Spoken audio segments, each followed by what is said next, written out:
السلام علیکم ورحمۃ اللہ وبرکاتہ۔ الحمد للہ العلی الاکبر والصلاة والسلام علی سید البشر وعلی آلہ واصحابہ السرج الغرر، اما بعد فاعوذ باللہ من الشیطان الرجیم، بسم اللہ الرحمن الرحیم۔ انا انزلناه في ليلة القدر وما ادراك ما ليلة القدر ليلة القدر خير من 1000 شهر تنزل الملائكة والروح فيها بإذن ربهم من كل امر سلام هي حتى مطلع الفجر۔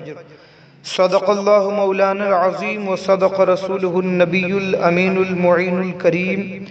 وَنَحْنُ عَلَى ذَلِكَ لَمِنَ الشَّاهِدِينَ وَمِنَ الشَّاكِرِينَ وَالْحَمْدُ لِلَّهِ رَبِّ الْعَالَمِينَ۔ معزز سامعین کرام، رمضان المبارک کا یہ تیسرا اور آخری عشرہ ہے۔ اس سے پہلے عشرہ رحمت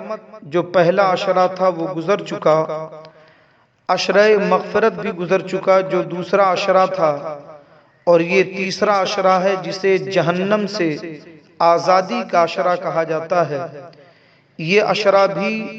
بڑی تیزی کے ساتھ ہمارے درمیان سے گزر رہا ہے، اور آج رمضان المبارک کی یہ 26ویں تاریخ ہے، یعنی آنے والی شب 27ویں شب ہوگی، جسے ہم 5 راتوں میں سے وہ ایک رات کہتے ہیں جس میں اللہ کے نبی سید عالم صلی اللہ علیہ وسلم نے ہمیں شب قدر تلاش کرنے کا حکم دیا۔ میرے عزیزوں، میرے دوستوں، شب قدر کے تعلق سے جہاں تک اس کے فضائل و برکات اور اس کے مناقب کے معاملات ہیں، انشاءاللہ الرحمن میں اس پر کچھ تفصیل سے آپ کے سامنے روشنی ڈالوں گا تاکہ اس کے تمام گوشے آپ کے سامنے واضح ہو سکیں۔ مگر اس سے پہلے آئیے ہم اور آپ نہایتی عقیدت و احترام کے ساتھ حضور صاحب لولاک فخر موجودات رحمت عالم نور مجسم جناب احمد مجتبی محمد مصطفیٰ صلی اللہ تعالی علیہ وسلم کی بارگاہ اقدس میں درود و سلام کا نذرانہ پیش کریں۔ پڑھی اللہم صلی علی سیدنا و شفیعنا و نبینا و مولانا و ملیانا محمد معدن الجود والکرم وعلی آلہ و صحابہ بارک وسلم۔ صلاة و سلاما علیک یا رسول اللہ، صلاة و سلاما علیک یا حبیب اللہ۔ معزز سامعین کرام، رمضان المبارک کی 27ویں شب جو آج کا دن گزرنے کے بعد آنے والی ہے، یہ 27ویں شب ہمارے اور آپ کے لیے بڑی عظمت والی شب ہے۔ جہاں تک لیلۃ القدر کی بات ہے، اللہ کے نبی سید عالم صلی اللہ علیہ وسلم نے ارشاد فرمایا، صحیح بخاری کتاب الصوم حدیث نمبر 1913 میں ہے کہ اللہ کے نبی ارشاد فرماتے ہیں، تحروا لیلۃ القدر فی الوتر من العشر الاواخر من رمضان، کہ رمضان المبارک کے آخری عشرے میں لیلۃ القدر کو طاق راتوں میں تلاش کرو۔ تو یہ طاق راتیں اگر ہم رمضان کے آخری عشرے میں دیکھتے ہیں تو یہ 5 راتیں ملتی ہیں جنہیں طاق راتیں کہا جاتا ہے، اور جس میں رسول پاک علیہ السلام نے ہمیں لیلۃ القدر تلاش کرنے کا حکم دیا۔ 21ویں، 23ویں، 25ویں، 27ویں اور 29ویں رات۔ اس سے پہلے 3 راتیں گزر چکی ہیں، 21ویں، 23ویں اور 25ویں۔ ابھی ہمارے سامنے آنے والی جو رات ہے یہ 27ویں ہے جو چوتھی رات ہوگی، اور اس کے بعد 29ویں رات آئے گی جو 5ویں رات ہوگی۔ جو 5 طاق راتیں اس عشرے میں اللہ تعالیٰ نے ہمیں عطا فرمائی ہیں۔ میرے عزیزوں، میرے دوستوں، اس بارے میں کوئی متعین فیصلہ نہیں کیا جا سکتا کہ ان 5 راتوں میں کون سی رات واقعی شب قدر ہے۔ اس کا علم اللہ اور اس کے رسول کو ہے، مگر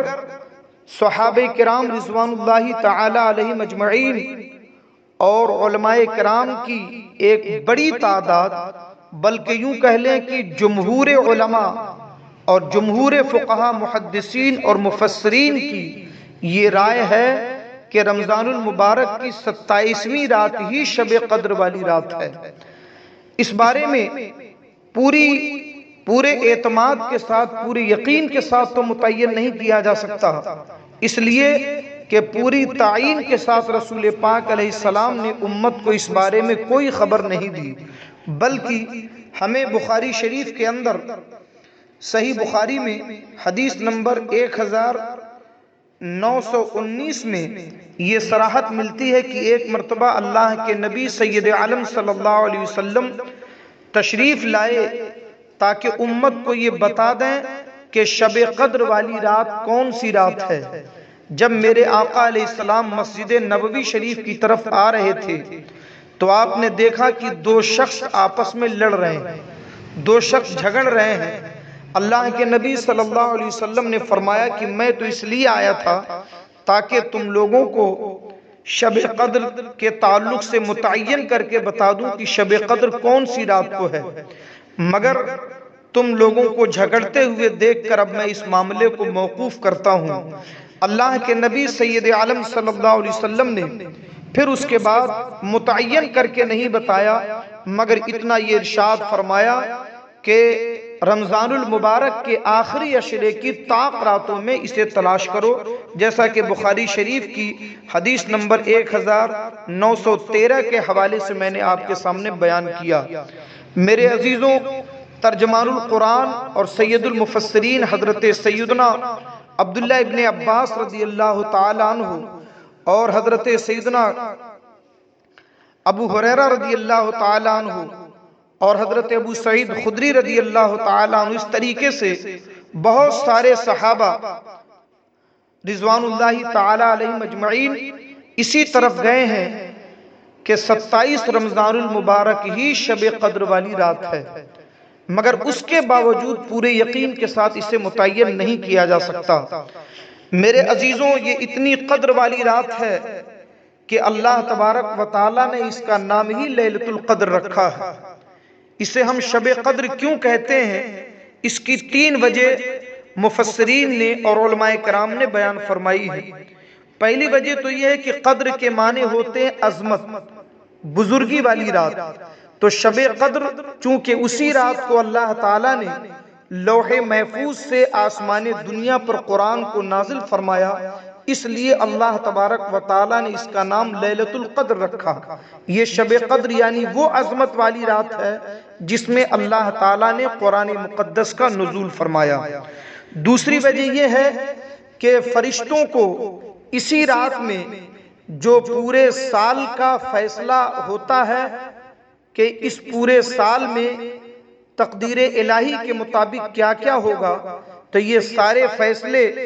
تو 15 شعبان کی رات میں ہوتے ہیں، مگر شب قدر میں وہ فیصلے فرشتوں کے حوالے کر دیے جاتے ہیں تاکہ ان امور کو نافذ کیا جائے اور معاملات کی تدبیر کی جائے۔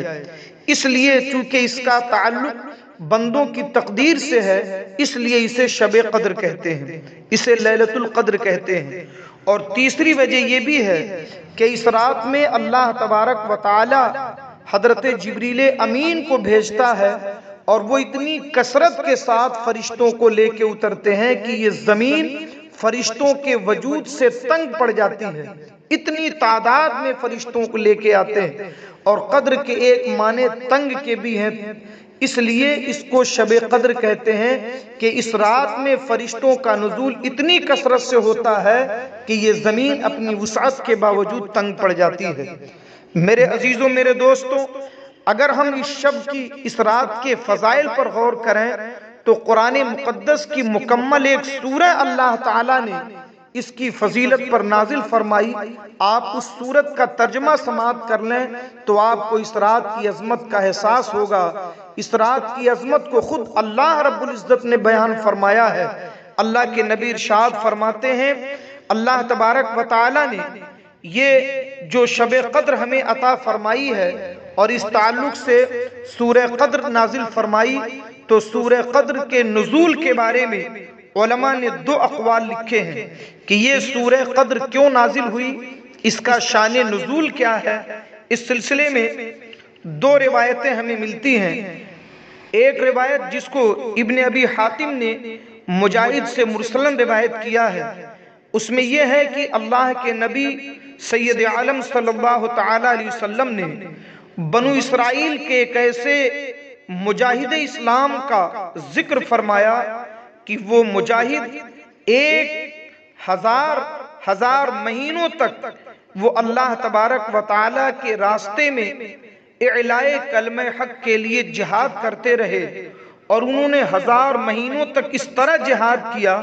کہ سوتے جاگتے اٹھتے بیٹھتے کبھی بھی انہوں نے اپنے ہتھیاروں کو اپنے بدن سے الگ نہ کیا، بلکہ اللہ کے راستے میں وہ جہاد کرتے رہے، برائیوں کو مٹاتے رہے۔ تو اللہ تبارک و تعالی کہ نبی اکرم صلی اللہ علیہ وسلم نے جب صحابہ کرام کے سامنے اس مجاہد اسلام کا ذکر کیا جو قوم بنو اسرائیل سے تعلق رکھتے تھے اور ان کی اس عبادت کو بیان کیا، تو صحابہ کرام کو ان پر بڑا رشک آیا، اور صحابہ نے عرض کیا یا رسول اللہ ہماری تو کل عمریں اتنی نہیں ہو سکتی جتنی دن تک اور جتنے مہینوں تک انہوں نے اللہ کے راستے میں جہاد کیا۔ ہماری اوسطاً عمر 60 سال 70 سال ہوتی ہے، اور انہوں نے 1000 مہینے تک صرف اللہ کے راستے میں جہاد کیا۔ تو یا رسول اللہ ہم لوگ ان امتوں میں جو مجاہدین ہیں، جو اللہ کی عبادت کرنے والے ہیں، ہم ان کا ثواب کیسے حاصل کر سکتے ہیں، یا ہمارا ثواب ان کے برابر کیسے ہو سکتا ہے؟ تو اللہ تبارک و تعالی نے صحابہ کرام کے اس سوال پر سورہ قدر کو نازل فرمایا۔ اور دوسری روایت جس کو تفسیر خازن میں بیان کیا کہ اللہ کے نبی سید عالم صلی اللہ علیہ وسلم کو جب پچھلی امتوں کے لوگوں کی عمریں بتائی گئیں کہ ان کی عمریں 500 سال 600 سال 800 سال ہوا کرتی تھیں، تو رسول اکرم صلی اللہ علیہ وسلم کو اس بات سے رنج ہوا کہ ان کی عمریں اتنی زیادہ تھیں، اس لیے ان کو عبادت کرنے کا موقع بھی زیادہ ملا، تو قیامت کے دن ان کا ثواب بھی ہماری امت سے زیادہ ہوگا۔ اللہ کے نبی سید عالم صلی اللہ علیہ وسلم اس بات سے رنجیدہ ہوئے کہ میری امت کی عمریں کم ہیں، اس لیے ان کو ثواب حاصل کرنے کا موقع بھی کم ملے گا۔ اس پر اللہ تبارک و تعالی نے اپنے حبیب مکرم صلی اللہ علیہ وسلم کی دلجوئی فرمائی اور یہ سورہ قدر نازل ہوئی۔ اب آپ سورہ قدر کا ترجمہ سماعت فرمائیں۔ اللہ رب العزت ارشاد فرماتا اِنَّا أَنزَلْنَاهُ فِي لَيْلَةِ الْقَدْرِ، اے محبوب ہم نے اسے لیلۃ القدر میں نازل کیا۔ یہ عظمت والا قرآن عظمت والی رات میں اتارا گیا۔ وَمَا أَدْرَاكَ مَا لَيْلَةُ الْقَدْرِ، اے محبوب کیا تمہیں معلوم ہے کہ یہ لیلۃ القدر ہے کیا؟ اللہ فرماتا لیلۃ القدر خیر من الف شہر، کہ یہ جو لیلۃ القدر ہے یہ 1000 مہینوں سے افضل ہے۔ اب آپ ذرا سوچیں، ایک رات اللہ نے عطا فرمائی، یہ 1000 مہینوں سے افضل ہے، اور 1000 مہینوں کو اگر آپ جوڑتے ہیں تو 83 سال 4 مہینے بنتے ہیں۔ گویا کہ پچھلی امتوں میں عمریں اگر سے لمبی تھیں اور اس امت کی عمریں اللہ نے کم رکھی، مگر اللہ نے فرمائے محبوب رنجیدہ ہونے کی ضرورت نہیں، ان کی تمام عمریں ایک طرف، میں نے تمہاری امت کو ایک رات ایسی عطا فرمائی ہے کہ اس ایک رات کی عبادت کا ثواب 83 سال 4 مہینے کی عبادت سے بھی زیادہ ہے۔ تو آپ ذرا اندازہ لگائیں کہ اگر ہم اپنی عمروں میں اگرچہ 50 سال 60 سال کی عمریں ہیں اور اس میں 40 مرتبہ بھی ہمیں شب قدر مل گئی، تو پھر ہماری ان عبادتوں کا ثواب آپ جوڑیں گے تو کئی نبیوں کی امتیں ملا دی جائیں، ان کی عمریں جوڑ دی جائیں تو ان کی تمام عمروں سے بھی زیادہ اللہ تبارک و تعالی نے ہمیں ثواب کمانے کا موقع عطا فرمایا۔ میرے عزیزوں، میرے دوستوں، اللہ تعالی ارشاد فرماتا ہے کہ یہ رات 1000 مہینوں سے زیادہ افضل ہے۔ لیلۃ القدر خیر من الف شہر تنزل الملائکۃ والروح فیہا باذن ربہم من کل امر سلام۔ اللہ فرماتا اس رات میں روح القدس حضرت جبریل امین اور ملائکہ ان کے ساتھ فرشتوں کی فوج اترتی ہے، اور یہ فوج آسمان سے زمین کی طرف آتی ہے۔ اللہ فرماتا ہے اور ہر ایک کے لیے سلامتی ہوتی ہے، اور یہ چیزیں، یہ سلامتی جاری رہتی ہے کب تک؟ حتی مطلع الفجر، یہاں تک کہ فجر طلوع ہو جائے۔ حدیث شریف میں ہے کہ طلوع فجر تک جبریل امین اور اللہ کی رحمت کے فرشتے زمین پہ رہتے ہیں، اور ہر عبادت کرنے والے کو، ہر قرآن کی تلاوت کرنے والے کو، اس رات میں جتنے بھی نیک عمل کرنے والے بندے جہاں کہیں بھی ہیں، حضرت جبریل امین فرشتوں کے ساتھ ان کے لیے مغفرت کی دعا کرتے ہیں اور ان کے اوپر سلامتی بھیجتے ہیں۔ میرے عزیزوں، میرے دوستوں، جس رات کی عظمت و فضیلت کا بیان خود رب کائنات نے کیا ہے، اس رات کی عظمت کا اندازہ آپ لگا سکتے ہیں۔ وہ کتنی عظمت والی رات ہے، کتنی برکتوں والی رات ہے۔ یہی وجہ ہے اللہ کے نبی سید عالم صلی اللہ علیہ وسلم فرماتے ہیں، ان اللہ وہب لامتی لیلۃ القدر لم یعطها من کان قبلہم۔ اللہ کے نبی فرماتے ہیں بے شک اللہ تبارک و تعالی نے میری امت کو لیلۃ القدر عطا فرمایا، اور یہ وہ رات ہے جو اللہ تعالیٰ نے میری امت سے پہلے کسی اور امت کو عطا نہ فرمائی۔ یہ اس امت کی شرافت اور اس امت کی عظمت ہے، اور اس امت کی خصوصیت ہے کہ اللہ تبارک و تعالیٰ نے ایک رات ایسی عطا فرما دی ہے کہ اگر ہم اس رات میں عبادت کر لیں تو میرے عزیزوں، میرے دوستوں، 83 سال 4 مہینے کی عبادت سے زیادہ ثواب اللہ تبارک و تعالی ہمیں عطا فرماتا ہے۔ میرے عزیزوں، آپ ذرا غور کریں، اس شب کے فضائل و برکات احادیث میں بہت زیادہ ہیں۔ میں صرف 2 حدیثیں آپ کے سامنے پیش کرتا ہوں۔ صحیح بخاری کے اندر حدیث نمبر 1910 میں ہے، حضرت سیدنا ابو ہریرہ رضی اللہ تعالیٰ عنہ روایت فرماتے ہیں کہ اللہ کے نبی سید عالم صلی اللہ علیہ وسلم نے ارشاد فرمایا کہ جس شخص نے ثواب کی امید کے ساتھ، اجر و ثواب کی امید کے ساتھ اس رات میں عبادت کر لیا تو اللہ تبارک و تعالیٰ اس کے پچھلے تمام گناہوں کو معاف فرما دیتا ہے۔ اس کے تمام گناہ جس کا تعلق حقوق اللہ سے ہو اور جتنے بھی گناہ صغائر ہیں وہ سب کے سب اس رات کو معاف ہو جاتے ہیں۔ اللہ کے نبی سید عالم صلی اللہ تعالیٰ علیہ وسلم نے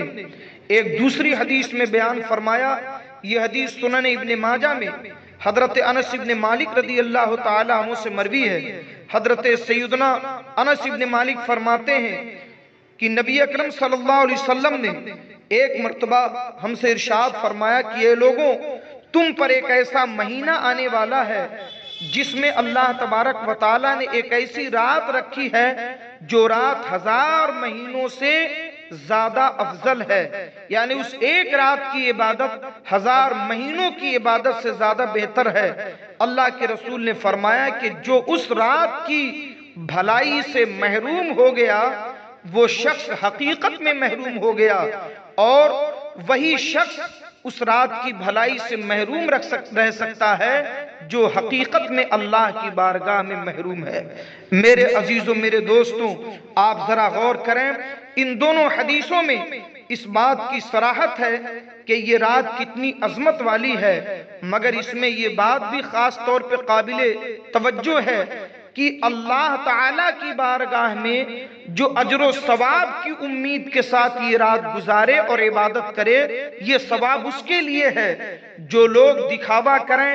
یا اس رات کو سیر سپاٹوں میں گزاریں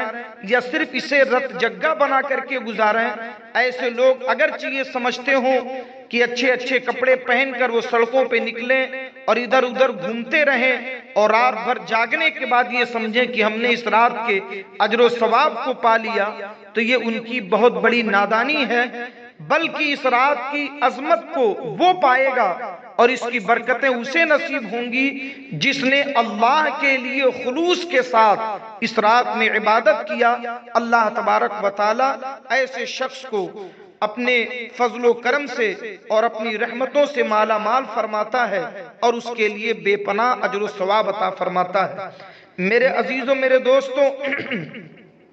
اب آپ ذرا غور کریں کہ ہمیں اس رات میں کس طرح سے عبادت کرنی چاہیے اور اس رات میں عبادت کرنے کا طریقہ کیا ہے۔ بلا شبہ عبادت کرنے کا جو طریقہ ہے وہ طریقہ ہم آپ کو متعین کر کے نہیں بتا سکتے کہ صرف یہ پڑھیں یا یہ کریں، مگر وہ لوگ جو اپنے طور سے اپنے طریقے سے صحیح طور پر رہنمائی نہ پا سکیں اور جو اس رات کو گزارنے کا طریقہ اور کوئی پلاننگ اپنے ذہن میں نہ بنا سکیں، ہم آسانی کے لیے چند باتیں ان کے سامنے پیش کر دیتے ہیں تاکہ وہ ان چیزوں کو توجہ دیں، اس پہ غور کریں، تو انشاءاللہ الرحمن اس رات کے گزارنے کا ایک مینو ان کے سامنے آ جائے گا اور انشاءاللہ وہ اس رات کو بڑی آسانی کے ساتھ مختلف اوقات میں تقسیم کر کے مختلف عبادتوں میں کر کے اس رات کو گزار سکتے ہیں۔ صحابہ کرام کے بعد تابعین، تبع تابعین، ائمہ مجتہدین، اولیاء کرام کا یہ طریقہ رہا ہے کہ بعض تو اس رات میں مغرب کے وقت داخل ہو جاتے اور پھر اس کے بعد فجر کی نماز پڑھنے کے بعد مسجد سے نکلتے تھے۔ میرے عزیزوں، ہماری دنیا کے اندر بھی بہت سارے معاملات ایسے آتے ہیں کہ ہم پوری رات جاگ کے گزار دیتے ہیں، کبھی ہاسپٹلوں میں، کبھی سفر میں، کبھی کسی مصیبت میں، کبھی کوئی دنیا کی چیز حاصل کرنے کے لیے، کبھی دولت کمانے کے لیے، کبھی محنت کرنے کے لیے۔ کچھ بندے تو ایسے ہیں کہ وہ رات ہی میں ڈیوٹی کرتے ہیں، ان کا کام ہی رات کا ہے اور وہ کئی راتیں جاگتے ہیں۔ میرے عزیزوں، اگر ہم اپنی دنیا کے لیے چند راتیں جاگ سکتے ہیں تو اپنی آخرت کو سنوارنے کے لیے کیا خاص طور پر 5 راتیں نہیں جاگ سکتے؟ یقیناً جاگ سکتے ہیں، اور وہ بھی ایسی راتیں کہ اللہ اکبر کہ اس میں اگر ہمیں شب قدر مل جاتی ہے، صرف 5 رات جاگ کر کے اگر ہم شب قدر کو پا لیتے ہیں تو آپ ذرا سوچیں کہ ایک رات میں 83 سال کا ثواب، 83 سال اور 4 مہینے عبادت کرنے کا ثواب ہمیں ملے گا۔ اس وقت اس کا احساس ہوگا جب میدان قیامت میں اللہ تعالیٰ کی بارگاہ میں ایک نیکی اگر کم ہو جائے گی تو حدیث شریف میں ہے کہ وہ پورا میدان محشر اپنے تمام رشتہ داروں سے گڑ گڑا کے مانگے گا، مگر کوئی اسے ایک نیکی دینے کے لیے تیار نہ ہوگا۔ تب اسے اس بات کا احساس ہوگا کاش میں ایک رات جاگ کر کے شب قدر کی عبادت کر لیا ہوتا تو آج یہ محرومی کے دن ہمیں نہ دیکھنے پڑتے۔ میرے عزیزوں، اس لیے یہ رات ہمارے اور آپ کے لیے عبادت کی رات ہے۔ ہمیں جاگ کر اللہ رب العزت کی بارگاہ میں عبادت کرنی چاہیے اور اس رات کی قدر کو پہچاننا چاہیے۔ میں آپ سے یہ عرض کرنا چاہوں گا کہ اس رات میں ہمیں کیا کرنا چاہیے۔ سب سے پہلی بات تو یہ ہے کہ مناسب ہوگا کہ رات آنے سے پہلے آپ غسل کر لیں اور غسل کرنے کے بعد خاص طور پر اس رات کے شروع ہونے سے پہلے اپنے ماں باپ کو راضی کریں۔ پہلا کام یہ کریں کہ اگر آپ کے والدین آپ سے ناراض ہیں، وہ کہیں پر بھی ہیں، اگر آپ ان کے ساتھ ہیں تو انہیں راضی کریں، اور ساتھ نہیں ہیں تو فون کر کے گفتگو کر کے ان کی خیریت لے کے ان کی دلجوئی کر کے کسی بھی طریقے سے انہیں راضی کریں، اس لیے کہ ایک رات نہیں ہزاروں راتیں گزر جائیں اور ماں باپ آپ سے ناراض رہیں تو ان عبادتوں کا ثواب آپ کو حاصل نہیں ہو سکتا۔ میرے عزیزوں، پہلا کام یہ کریں کہ آپ مغرب آنے سے پہلے ہی اپنے والدین کو خوش کریں، انہیں راضی کریں، اور اگر کسی اور کو آپ نے تکلیف پہنچائی ہے، کسی اور کو آپ سے اذیت پہنچی ہے تو آپ اس سے بھی معافی تلافی کریں، اللہ کے لیے اسے معاف کریں اور اس سے معافی مانگیں۔ پھر جب رات یہ شروع ہوتی ہے تو آپ سب سے پہلا یہ کام کریں کہ مغرب کی نماز سے پہلے ہی کچھ صدقات و خیرات بھی کریں۔ اگرچہ آپ نے زکوٰۃ ادا کر دیا ہو مگر کچھ صدقات و خیرات کریں تاکہ اس رات کی برکتیں آپ کو نصیب ہوں۔ پھر آپ 27 مرتبہ سورہ قدر اِنَّا أَنزَلْنَاهُ فِي لَيْلَةِ الْقَدْرِ وَمَا أَدْرَاكَ مَا لَيْلَةُ الْقَدْرِ۔ یہ جو سورہ قدر ہے یہ 27 مرتبہ آپ اس کی تلاوت کریں، یہ ہمارے بزرگوں کا معمول ہے جو میں آپ کے سامنے پیش کر رہا ہوں۔ اور کم سے کم آپ 99 مرتبہ پہلا کلمہ جسے کلمہ توحید کہتے ہیں، لا الہ الا اللہ محمد الرسول اللہ، اور 99 مرتبہ کلمہ شہادت اشہد ان لا الہ الا اللہ واشہد ان محمد الرسول اللہ، یہ کلمہ شہادت کو آپ 99 مرتبہ پڑھیں۔ اور تیسرا کلمہ جسے ہم کلمہ تمجید کہتے ہیں، وہ کلمہ توحید کہتے ہیں، اس کلمے کو بھی آپ 121 مرتبہ یہ کلمہ آپ پڑھیں۔ اللہ تبارک و تعالی کی بارگاہ میں یہ ہمارے بزرگوں کا معمول رہا ہے۔ اور یہ اس کے ساتھ ساتھ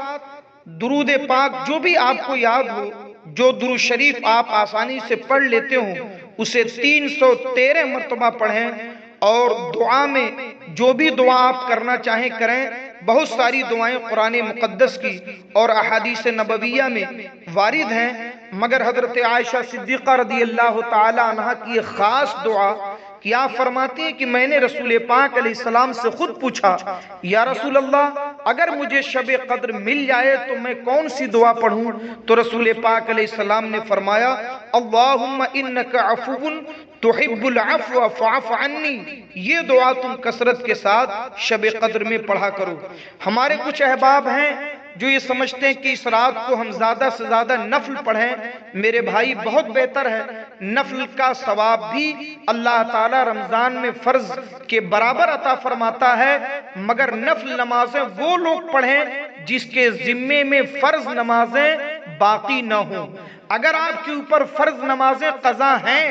آپ کے ذمے میں فرض نمازیں باقی ہیں، تو یاد رکھیں آپ بالکل ہی اس طرف توجہ نہ کریں۔ نفل نمازیں انہی کی قبول ہوتی ہیں اور اس کا فائدہ اور ثمرہ انہی پر مرتب ہوتا ہے جن کے ذمے فرض نمازوں کی قضا نہیں ہوتی۔ اس لیے ایسے لوگ جن کے اوپر نمازیں قضا ہیں وہ پہلے اپنے تمام نمازوں کا حساب کریں اور ان نمازوں کی قضا اس رات میں پڑھیں، تو اس کا دو فائدہ ہوگا۔ ایک تو آپ کی فرض نمازیں جو قضا ہیں وہ آپ کی بہت ساری کم ہو جائیں گی اور اللہ کرے پوری آپ کر لیں، اور دوسرا یہ ہے کہ نماز پڑھنے کا جو ثواب نفل کا ہے اس سے زیادہ فرض پڑھنے کا ہے، تو اللہ تبارک و تعالی اس میں ثواب بھی عطا فرمائے گا، اور آپ کے ذمے جو نمازیں تھیں انشاءاللہ اس کا قرض بھی آپ کے سر سے اتر جائے گا۔ تو پہلا کام یہ کریں کہ آپ نفل کے بجائے پہلے فرض نمازیں اور جو واجب یعنی وتر نماز آپ کے ذمے ہے اس کی قضا کریں، اس سے فارغ ہونے کے بعد تب آپ نفل نمازیں پڑھیں،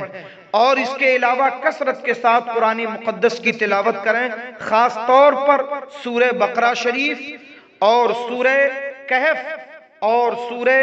یاسین شریف اور سورہ ملک شریف اور سورہ فتح، یہ خاص طور پر یہ جو 5 سورتیں ہیں، اگر آپ زیادہ تلاوت نہیں کر سکتے تو ان 5 سورتوں کی تلاوت اس رات میں ضرور کریں۔ اس کے بے پناہ فوائد و ثمرات اور اس کا ثواب احادیث میں آیا ہے۔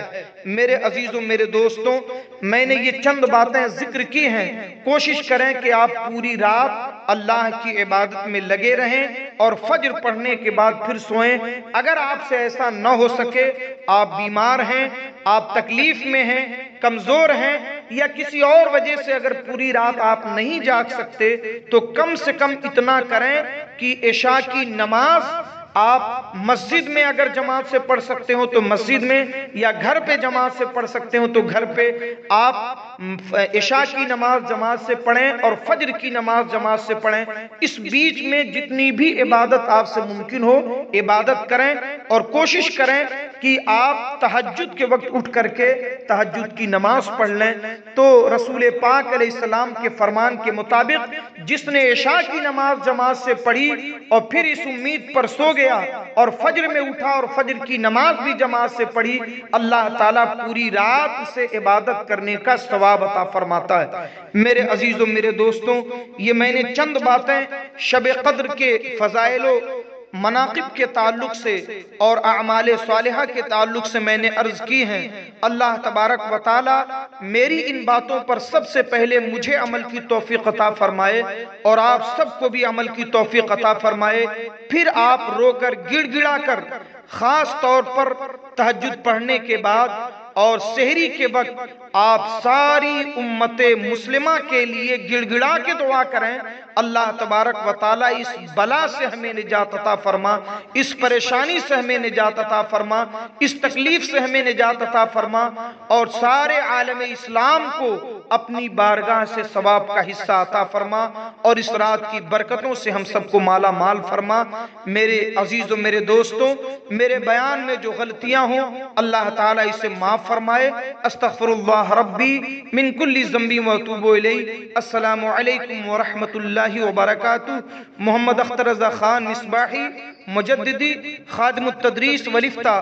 دارالعلوم مخدومیہ ورکن جماعت رضا مصطفیٰ، ممبئی۔